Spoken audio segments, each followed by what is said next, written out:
ابھی جو 27ویں ترمیم آ رہی ہے اس میں کہا جا رہا ہے کہ NFC ایوارڈ کا بھی جو ایشو ہے اس کو بھی چھیڑا جائے گا، کیونکہ وفاق بار بار یہ کہتا ہے کہ ہمارے پاس اتنے پیسے ہوتے نہیں ہیں جتنے وفاق صوبے لے جاتے ہیں۔ اب ٹوٹل جو وفاق نے اس بار تخمینہ لگایا ہے کہ ہم اتنے پیسے اکٹھے کر لیں گے، وہ بنتے ہیں 14,131 ارب روپے، جو کہ 57% صوبوں کو چلا جاتا ہے اور باقی 42.5% وفاق کے پاس رہ جاتا ہے۔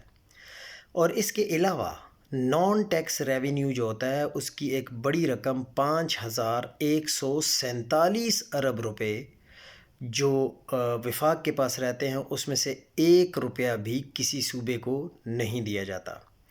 اس سال وفاق کی آمدنی کا تخمینہ 19,278 ارب روپے ہے، جس میں سے صوبوں کو 8,200 ارب روپے دینے ہیں۔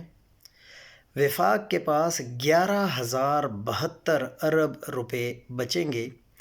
اس میں وفاق جو کہتا ہے کہ ہمیں 41.5% ملتا ہے، یہ سراسر دوغلا پن ہے اور بے ایمانی ہے۔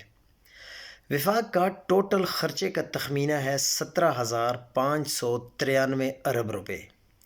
اصولاً اس میں ترقیاتی اخراجات 20% ہونے چاہئیں، لیکن انہوں نے صرف 1,000 ارب روپے رکھے ہیں۔ اس کو بھی اب یہ کہہ کر کہ 700 ارب روپے تک محدود کرنے کا پلان کیا جا رہا ہے، کیونکہ وفاق یہ کہہ رہا ہے کہ ہمارے پاس 1,000 ارب روپے نہیں ہیں۔ تو کہاں گئے وہ پیسے؟ پھر معیشت کی سمت درست کرنے کے دعوے کیوں کیے جا رہے ہیں؟ اگر آپ کے پاس 1,000 ارب روپے نہیں ہیں ترقیاتی کاموں کے لیے، تو پھر یہ کیوں کہا جاتا ہے کہ ہماری جو اکانومی ہے وہ بالکل سٹیبل ہے اور بہت صحیح چل رہی ہے؟ پیسے کدھر جا رہے ہیں؟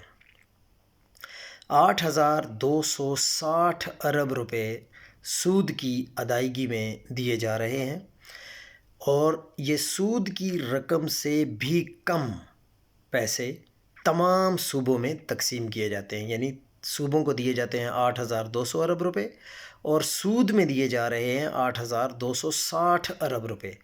جب سود کی شرح 22% تھی تب بھی 8,900 ارب روپے ہم سود کی مد میں پے کرتے تھے، لیکن اب بھی کہا جا رہا ہے کہ وفاق کمزور ہے اور صوبے مضبوط۔